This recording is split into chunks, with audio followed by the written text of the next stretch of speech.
Donc si vous voulez rejoindre vos places, on va recommencer pour la dernière session. Et donc si vous voulez partir à l'heure...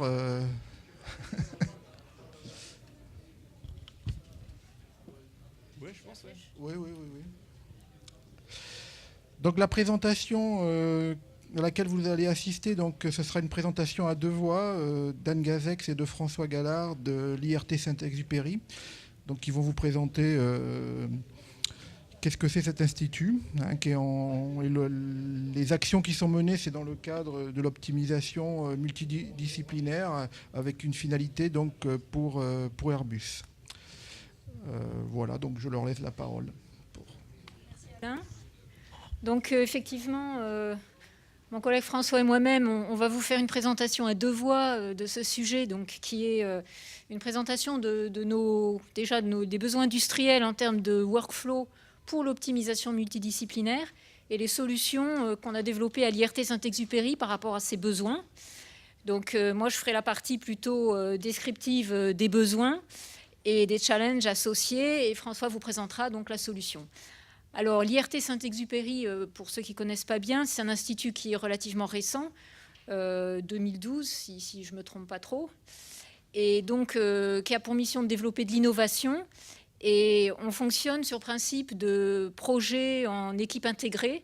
Donc, on mélange des gens qui sont détachés de l'industrie, en particulier dans ce projet d'Airbus, mais aussi de Sogeti, Altran, et on mélange avec des gens, des académiques, des universitaires, et donc on pense que c'est la force du modèle que de mélanger des chercheurs avec des industriels et d'arriver plus rapidement à faire de l'innovation et à fournir des technologies applicables assez rapidement. Voilà.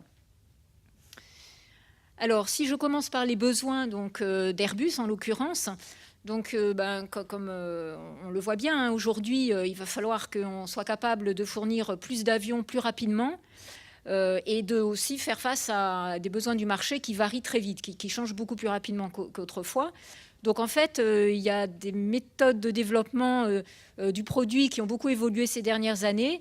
Et un des objectifs en particulier, c'est quand on fait un design d'avion, c'est de se positionner un peu plus tardivement sur le choix du concept et d'en conserver plus longtemps un certain nombre. C'est ce qu'on appelle le set-based design, c'est-à-dire qu'on garde un sous-ensemble de solutions potentielles qu'on mène à maturité un peu plus longtemps. On travaille avec des niveaux de fidélité plus importants, plus longtemps, de façon à dérisquer ce choix et être mieux armé, et aussi pour changer de position en fonction des modifications du marché. Voilà. On a potentiellement plusieurs solutions qui seraient prêtes à être développées. Donc, on a besoin de mettre plus rapidement sur le marché des solutions. On a besoin de faire plus d'études assez complètes avec de la haute fidélité et du coup, bien de savoir beaucoup mieux manager des études de compromis multidisciplinaires, ce qu'on appelle les multidisciplinary trade-off studies, et des études d'optimisation aussi. Et c'est ce qu'on va vous montrer maintenant. Donc, en multidisciplinaire, bien sûr, je ne vais pas passer beaucoup de temps sur ce slide, mais c'est pour vous conforter dans l'idée que le design séquentiel, c'est évidemment pas la solution pour arriver à une solution qui soit viable. Donc, en général, elle amène à une solution qui n'est pas optimale. Et on est face à des décisions qui sont souvent antagonistes. Donc, il faut travailler mieux dans cette phase de design que de faire du design séquentiel en considérant chaque discipline l'une après l'autre. Et donc, l'optimisation multidisciplinaire, c'est une façon donc d'aller vers un processus de design qui est beaucoup plus multidisciplinaire dès le départ, c'est-à-dire qui en fait considère les interactions entre les disciplines, les couplages entre les différentes physiques dès le début du processus de design. Voilà, et donc on est amené à traiter de ces interactions en même temps qu'on traite de l'optimisation du système global. Alors, qu'est-ce que ça veut dire exactement? Ça veut dire déjà une première chose, qui est qu'il faut qu'on considère le design de l'avion comme un système complexe et qu'on s'attache à optimiser ce système avec une vue vraiment globale. Alors, le système est très complexe, justement. Donc, la première chose qu'on fait, c'est de le décomposer en sous-systèmes. Et ici, dans l'exemple très simple où on s'intéresse à la forme extérieure aérodynamique de l'avion, mais aussi à son arrangement structural interne, mais aussi à sa propulsion, on est face à des visions différentes du système complexe. Et il va falloir qu'on s'arrange pour résoudre cette équation qui est une équation qui simplifie aussi le problème, enfin qui est représentative de ce qu'on fait en optimisation multidisciplinaire, c'est-à-dire qu'on cherche à minimiser la consommation du fuel en prenant en compte donc les effets de la propulsion, de la structure, de l'aérodynamique. Et il va falloir qu'on s'arrange pour optimiser toutes ces disciplines ensemble de la meilleure façon pour minimiser cette équation au niveau global avion. Alors si on rentre un petit peu plus dans la décomposition de ce système, nous, dans le projet ici, on s'est attaché à considérer une optimisation ou un redesign de mât moteur. Donc le mât moteur, on peut le considérer comme un sous-composant par rapport à un composant qui est déjà plus large et qui est l'intégration motrice, qui est faite d'une nacelle, d'un moteur, de ce mât moteur.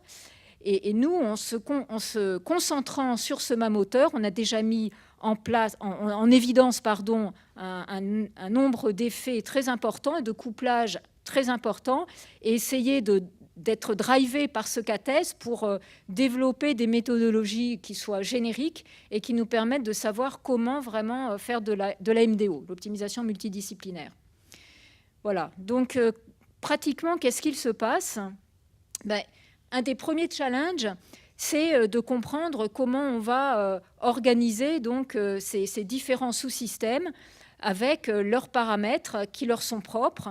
L'aérodynamique et la structure ont chacun des paramètres de conception qui sont spécifiques de la discipline. Mais il faut qu'au niveau de la CAO, on soit consistant, c'est-à-dire qu'il va y avoir une géométrie structure, une géométrie aérodynamique, qui elles-mêmes sont issues de moteurs CAO en général différents. Et tout ça, ça doit être consistant pour qu'on optimise finalement ce mât à la fois sous une forme externe et interne. Donc on a une problématique de paramétrisation multidisciplinaire. Mais on a aussi en fait tout un process et donc des workflows derrière qu'on va décrire ensuite qu'il faut pouvoir développer. Donc ces workflows, ils sont faits de génération de maillage à partir des géométries, prise en compte d'intersections entre différents sous-composants. On se pose des questions de différenciabilité de la paramétrisation parce qu'on va avoir des problèmes d'optimisation à résoudre avec des algorithmes qui vont sans doute utiliser des gradients pour être efficaces. Donc il faut avoir des chaînes, des workflows différenciables. Donc il y a tout un ensemble de contraintes. Et si on va jusqu'à la liste, enfin ça c'est quelques éléments d'une liste de contraintes et de challenges pour pouvoir construire ces workflows d'optimisation multidisciplinaire. Donc la liste est longue, mais le premier de tous, c'est vraiment l'automatisation. C'est-à-dire que nous, quand on parle de workflows, ce sont des workflows automatiques où logiquement l'humain n'est pas dans la boucle. Il rentrera dans la boucle pour une analyse bien sûr des résultats, mais on veut pouvoir optimiser de façon automatique, donc on crée des workflows d'une façon automatique. Ces workflows, ils sont identifiés par le fait qu'ils sont représentés par un grand nombre de variables de design, en général des milliers de variables de design, de variables de couplage entre les différentes disciplines, de contraintes également. Donc il faut qu'on développe des stratégies MDO qui soient vraiment scalable, qui passent à l'échelle. On a dans ces workflows des outils d'analyse qui sont parfois très coûteux en temps CPU, comme les outils CFD, par exemple, qu'on embarque dans ces workflows. Donc on est sans arrêt en train de faire des compromis entre le temps de restitution et la précision dont on a besoin. Et il est nécessaire qu'on introduise dans ces workflows des techniques avancées qui nous permettent de gagner du temps, que ce soit basé sur des modèles de substitution, des techniques avancées comme l'adjoint, des algorithmes multiniveaux de fidélité, etc. Et bien sûr, la parallélisation, c'est un point fondamental pour nous. Et nos workflows doivent être parallèles. Un point extrêmement important aussi, c'est comme je disais au début, les process industriels, ils sont amenés à changer. Donc il va falloir rajouter des contraintes qu'on n'avait pas prises en compte, rajouter une discipline au fil du développement. Et donc on a besoin de développer des workflows d'une façon très flexible, très souple, et où on puisse facilement rajouter des éléments par rapport à un workflow existant. Et dans ces workflows, on utilise aussi des outils qui sont des boîtes noires. Donc, il faut que nos méthodologies soient relativement non intrusives. Voilà. Donc, on a affaire à une grande variabilité. Alors, dans ces workflows, on a nos outils d'analyse eux-mêmes. Donc, une discipline ou un modèle d'analyse, sa responsabilité, c'est de résoudre les équations de la physique.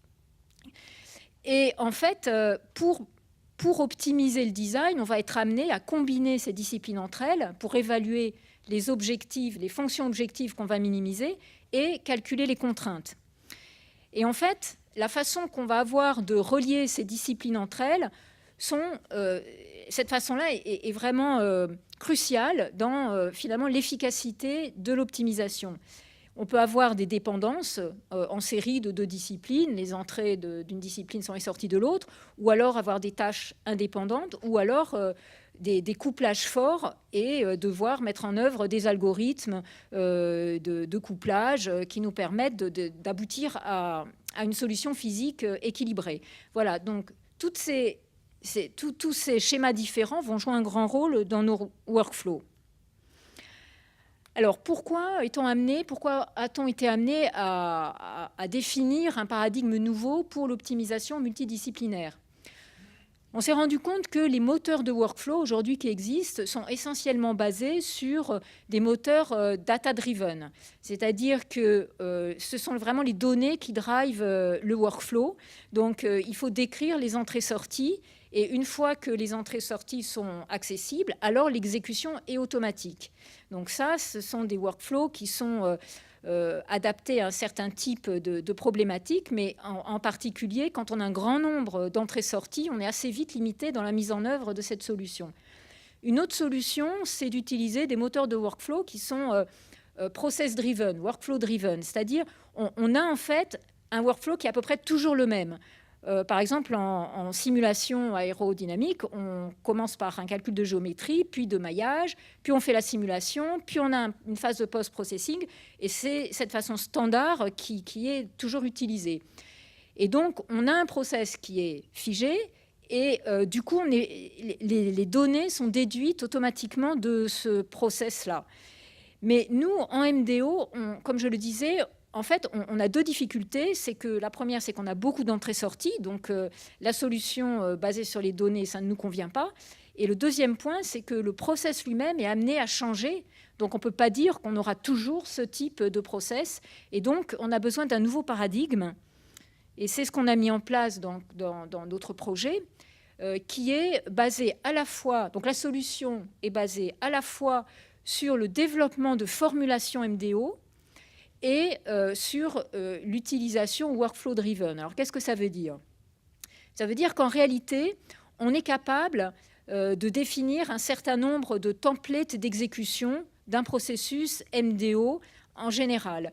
Donc, ce qu'on sait, c'est qu'un problème de design, en fait, il va faire apparaître un ensemble de sous-problèmes d'optimisation et de problèmes de couplage. On va avoir, par exemple, à sous-optimiser l'aérodynamique, sous-optimiser la structure, faire des couplages entre les deux, et tout ça ordonnancé d'une façon telle que globalement on converge vers l'optimum global au sens aérostructure.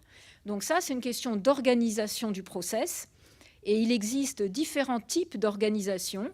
Le plus simple, c'est ce qu'on appelle la formulation MDF, Multidisciplinary Design Feasible. Donc, cette solution est la plus simple parce qu'elle consiste à coupler toutes les disciplines d'abord.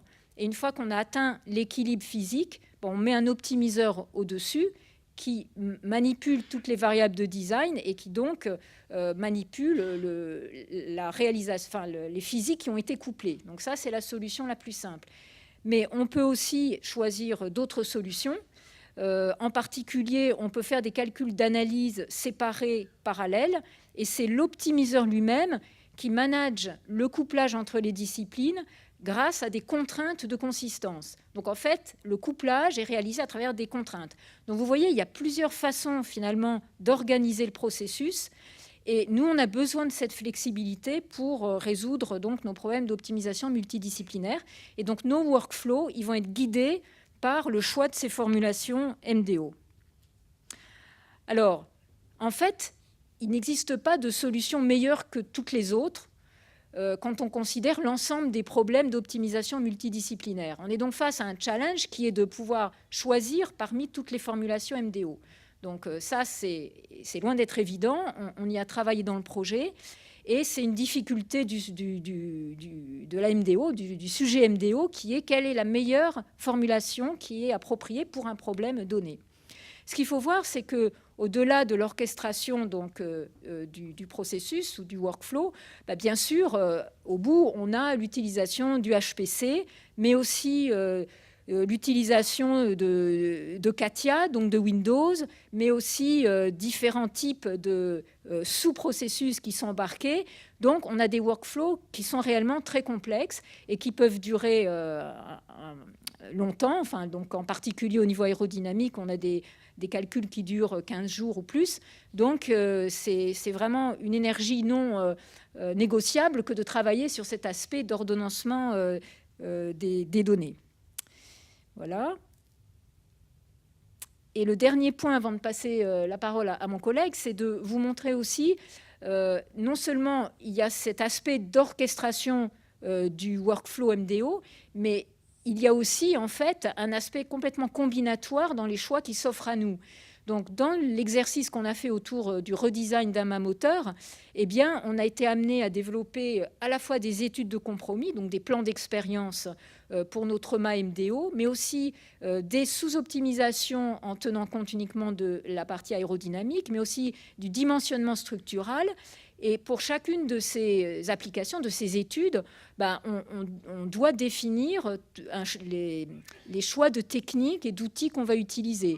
Donc, par exemple, en aérodynamique, on aura tendance à utiliser des techniques basées sur le gradient et même sur la technique de l'adjoint qui est très efficace quand on a un grand nombre de paramètres de design. En structure, on a beaucoup de contraintes qui doivent être prises en compte par les algorithmes, donc on ira vers d'autres solutions, etc. Et quand on regarde au final l'ensemble des options qui s'offrent à nous, on est très vite dépassé en fait par l'ensemble, la versatilité finalement des solutions. Et on se rend compte qu'il y a un effort de maintenance a priori immense si on veut être capable de développer tous ces processus.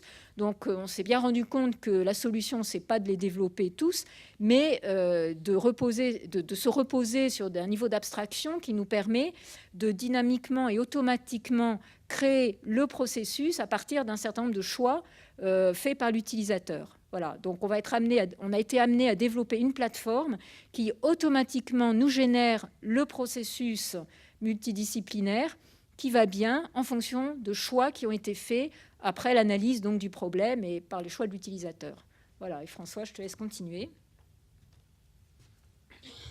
Donc l'idée de cette plateforme, en fait, c'est on a en bas différents sous-workflows, sous-processus de calcul. Donc ces processus de calcul, ils ont été typiquement développés dans l'industrie depuis très longtemps, mais par silo, par discipline. Et du coup, on n'a pas envie de dire maintenant je veux faire de la MDO, je vais tout jeter, puis je vais tout redévelopper. On va essayer d'avoir une stratégie qui permet de réutiliser ces sous-process. Sauf que si on met tous ces sous-process séparément ensemble, sans avoir de cohérence mathématique autour de ça, on va se retrouver dans l'image initiale où chacun tire dans son sens et on n'a pas le bon compromis. En fait, on ne trouve pas l'avion qui consomme le moins de carburant possible. Du coup, on a cette contrainte en bas, les différents workflows, avec certains qui tournent sur des HPC, d'autres sous Windows. Et on a ces stratégies mathématiques, donc les formulations MDO, qui sont en fait implémentées dans GEMS, ici la couche en bleu, et qui, elles, en fait, vont manipuler des données d'optimisation qui sont en fait de petits volumes. Au maximum, on va peut-être avoir 1 téraoctet de données là, alors qu'on va avoir beaucoup plus de données qui vont, elles, plutôt rester sur les HPC en gris. Donc, et ensuite, on va devoir gérer les données de façon globale, à la fois des données donc, numériques d'optimisation combinées avec les données de simulation. donc on va devoir développer des interfaces spécifiques entre l'outil, donc le cœur numérique GEMS, et puis les HPC, les simulations disciplinaires. Donc ça a été aussi pas mal évoqué par ailleurs, mais la tolérance aux fautes et la capacité à redémarrer un calcul automatiquement, c'est quelque chose de très important, puisque comme on lance des milliers ou des dizaines de milliers de calculs, on a forcément des pertes, des déconnexions réseau, ou voire même une simulation qui ne peut pas être réalisée parce que c'est des limitations des modèles. Donc on va avoir différentes stratégies de gestion, quoi. Soit on va redémarrer le calcul, soit en fait on va transmettre l'information à l'algorithme que le point n'est pas calculable. Et donc il y a différentes stratégies de gestion en fait de ces échecs. Et puis finalement donc, la gestion de configuration donc, qui est un enjeu important pour la maintenance de ces processus, comme ce qui a été évoqué juste avant. Donc en optimisation, on va minimiser, résoudre un problème mathématique, je minimise une fonction objectif f sous des contraintes c. En optimisation disciplinaire, j'ai un simulateur qui prend x en entrée, qui calcule f et c en sortie. C'est facile de réaliser ce câblage. En MDO, donc on peut avoir plusieurs optimiseurs, on a des simulations qui ont différents types de paramètres qui sont dépendantes les unes des autres. Et donc le but de GEMS, c'est à partir d'une stratégie mathématique, d'une formulation MDO, de générer automatiquement tout le câblage en fait. Donc ça se fait à travers l'analyse des données et l'analyse de la structure du problème. Et donc l'intérêt, c'est d'économiser énormément de temps de développement. Et c'est aussi de pouvoir valider ces stratégies mathématiques sur des cas simples dont on connaît la solution avant de s'attaquer à des problèmes de grande envergure. Donc aujourd'hui, on a 7 ou 8 variantes de formulation MDO. Nous, on s'est beaucoup intéressé donc, aux formulations multiniveaux qui formulent plusieurs problèmes d'optimisation imbriqués pour réutiliser les workflows d'optimisation disciplinaire donc très efficaces dont je parlais tout à l'heure, qui existent dans l'industrie depuis longtemps. On va être capable donc, de reconfigurer complètement ce processus. Et puis aussi, l'idée, c'est de faire quelque chose qui soit intégrable dans plusieurs plateformes, puisqu'on va avoir différents besoins de différents industriels, par exemple, qui vont avoir eux-mêmes leur propre plateforme, et donc de ne pas imposer, nous, notre propre plateforme. Ensuite, on a différents algorithmes, donc on résout des problèmes d'optimisation, des problèmes de couplage. Donc on a différentes techniques mathématiques qui sont interfacées dans cette plateforme. C'est aussi une façon de faire collaborer la recherche et l'industrie, donc donner accès à des problèmes de grande envergure à des chercheurs et permettre aux industriels d'accéder aux meilleurs algorithmes développés par les chercheurs académiques. Donc, le parallélisme dont Anne parlait tout à l'heure, c'est vraiment important pour avoir un temps de restitution qui soit acceptable. Donc si on est dans un cycle de design, dans un process industriel, on ne peut pas se permettre d'attendre des mois le résultat. Donc le coût total CPU, en fait, ce n'est pas forcément le bon critère, c'est surtout le temps de restitution, avoir la réponse le plus vite possible. Donc on va avoir différents niveaux de parallélisme imbriqués. Donc cette slide, en fait, elle illustre l'intérêt de ce type de paradigme, en fait. Donc on a, sur les lignes, on a 2 problèmes donnés. Donc c'est des problèmes benchmark classiques en MDO. Donc ces diagrammes-là, c'est des diagrammes XDSM, c'est un standard, en fait, pour représenter les processus MDO, où on va voir le workflow en noir, la séquence d'exécution, et le data flow en gris avec les échanges entre les différentes disciplines. Donc les disciplines sont des boîtes en vert, les boîtes oranges sont des boucles de couplage, et les boîtes bleues sont des boucles d'optimisation. Donc pour un même problème ici de design, je vais avoir, si je prends une stratégie biniveau, je vais avoir 2 problèmes d'optimisation et un problème beaucoup plus complexe que si je fais une stratégie où je couple tout, donc MDF. Et l'intérêt, c'est que je vais développer une seule fois la formulation MDF, une seule fois la formulation biniveau, et je vais avoir par ailleurs mes k-tests de définis, et je vais pouvoir automatiquement générer mes différents processus. Et donc on imagine là, pour un problème déjà simple comme ça, académique, la difficulté pour câbler complètement à la main un processus comme ça. Pour un vrai cas, c'est vraiment très, très compliqué sans cette approche.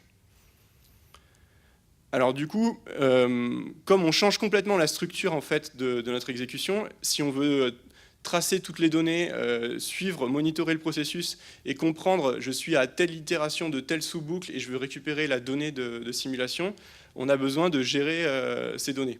Donc ce qu'on s'est aperçu, c'est que en fait, ces données peuvent très bien se représenter sous forme de graphes, enfin leur relation plutôt entre ces données, et qui sont elles-mêmes de sorte tout à fait hétérogène. On peut avoir des fichiers binaires, des données numériques. Et du coup, les bases de graphes en fait, sont très bien appropriées pour faire ça, parce que si on veut faire une requête qui traverse ces différents types de données, si on faisait une base de type SQL, ce serait très cher en fait. Et alors que là, on va parcourir à travers des relations ces données, et donc on peut très efficacement stocker nos données, les rechercher, et puis être adapté à ces différents types de formulations MDO. Donc on va exploiter en fait 4 niveaux de parallélisme pour avoir un temps de restitution qui soit acceptable. Donc au sein même du process, au sein même du graphe du process, on peut détecter très facilement du parallélisme. Par exemple ici on a des sous-scénarios d'optimisation qui sont exécutables indépendamment. Donc là on va typiquement faire du multithreading à ce niveau-là. Puis ensuite, si on a un solver d'optimisation qui est parallèle ou qu'on fait un plan d'expérience, on va avoir différents jeux de variables de décision qu'on peut exécuter en parallèle. Donc ça fait un second niveau de parallélisme.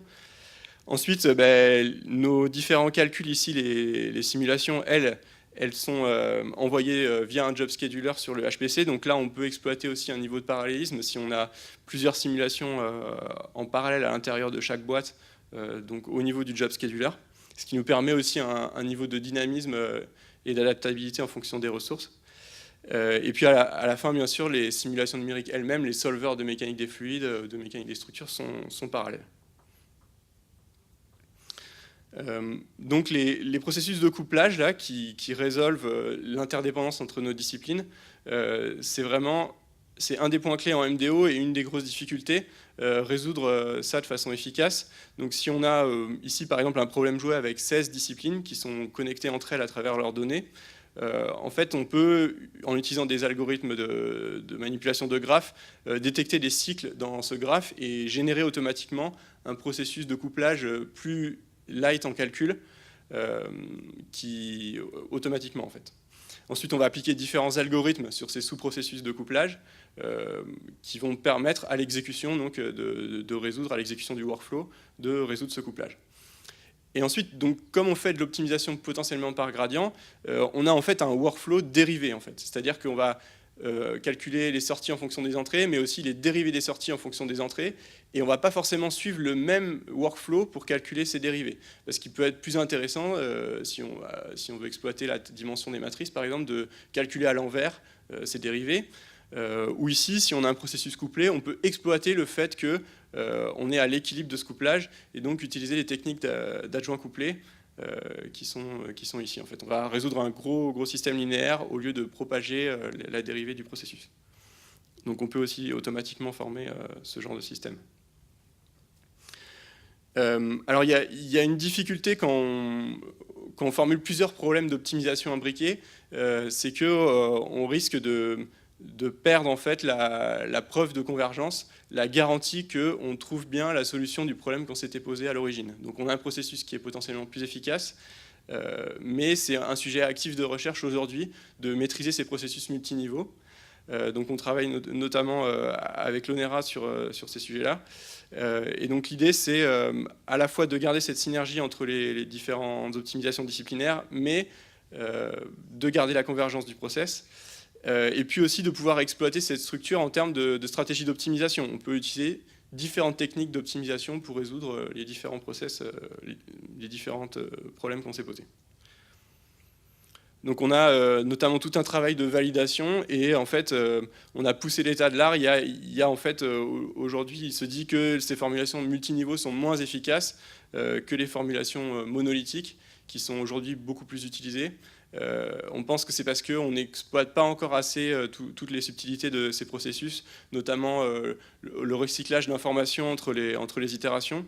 Et donc c'est quelque chose qu'on a poussé là et on a pu montrer sur des cas donc, connus qu'on arrivait à avoir des meilleures performances que ce qui était connu et qu'on arrive à bien trouver la solution du problème. Et puis pour finir, donc ça c'est une image des processus de l'application finale en fait qu'on a réalisé. Donc on va faire de l'optimisation multiniveau et multifidélisée, c'est-à-dire qu'on va avoir différentes représentations de la même physique dans la partie aérodynamique et la partie structure par exemple. Donc on peut simplifier la physique de l'aérodynamique dans la structure et inversement de l'autre côté. Et on va donc au global chercher à maximiser, minimiser ici le coût total en opération et donc le coût de la consommation de carburant de l'avion. Donc on retrouve en fait ici la boucle principale, ici système, et puis les sous-boucles d'optimisation des différentes disciplines. Et on a donc différents codes industriels en fait qui sont imbriqués dans tous ces processus. Voilà, donc pour conclure, aujourd'hui la MDO industrielle a besoin d'un haut niveau d'automatisation pour des processus de simulation et d'optimisation pour chercher des nouvelles solutions et pour accélérer le processus de design et avoir des meilleures prises de décision. Pour ça, on a besoin de workflows qui sont hautement reconfigurables et très adaptables. Donc si on a différents requirements, il faut pouvoir régénérer très vite un nouveau workflow qui permette de trouver la solution du problème. Et c'est pour ça qu'on a développé donc un nouveau paradigme basé sur ces formulations MDO pour automatiquement générer les workflows. On a fait donc une preuve de concept sur un cas test industriel représentatif de dimensionnement de ma moteur.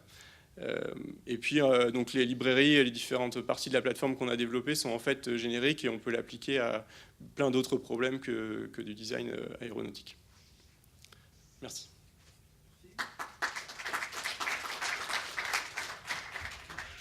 Des questions ?